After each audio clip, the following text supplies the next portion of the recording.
Hello everyone.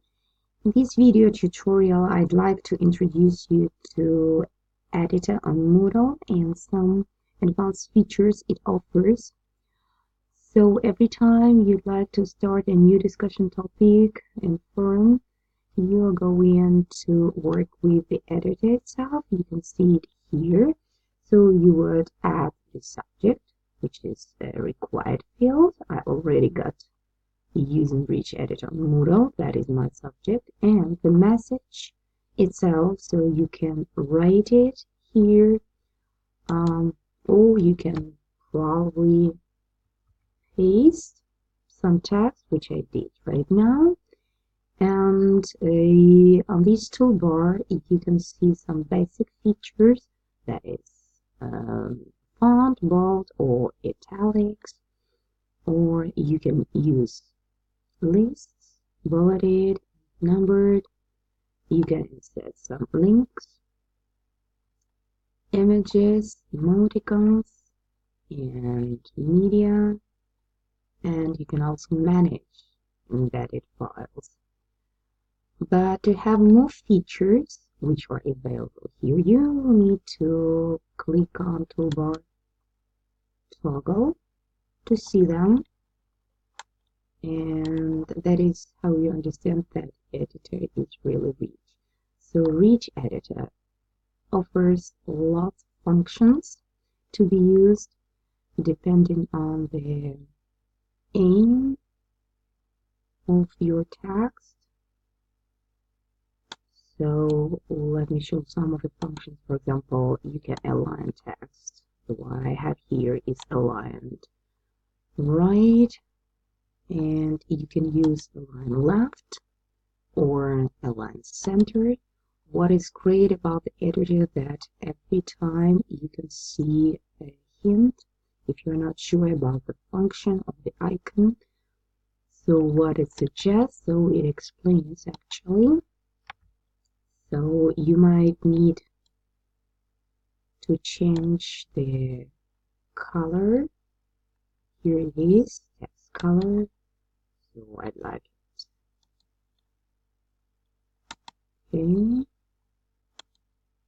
You can see the changes immediately.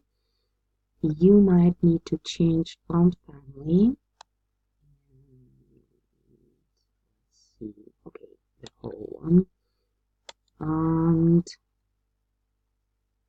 there is Arial and font size, which is appropriate you consider.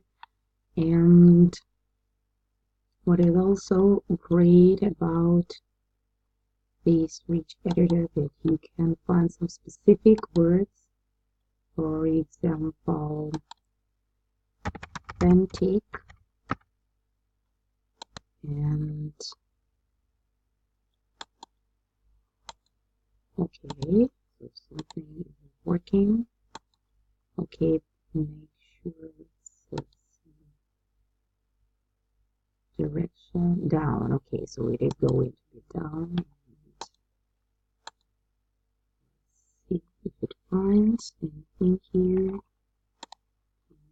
Close it. Yeah, here it is, authentic, and you can also replace the word if you need it different. So let's see how it is working. So authentic already found, and if I would like to replace it with active, so I have some choice: replace or replace all, authentic with active. I'd like to replace all of these ones, so I'm going to click on these and see here it changed to active. Okay, so it's working. There are some other great features that you won't find, for example, in Word Editor, but here on Moodle you have it. So that is really cool. Oh yeah, record video, and that is great because you don't need any other application here. So you just do that directly in this editor. I hope you enjoy working with the Reach editor on Moodle and make your text specific. Thank you for watching. See you. Bye.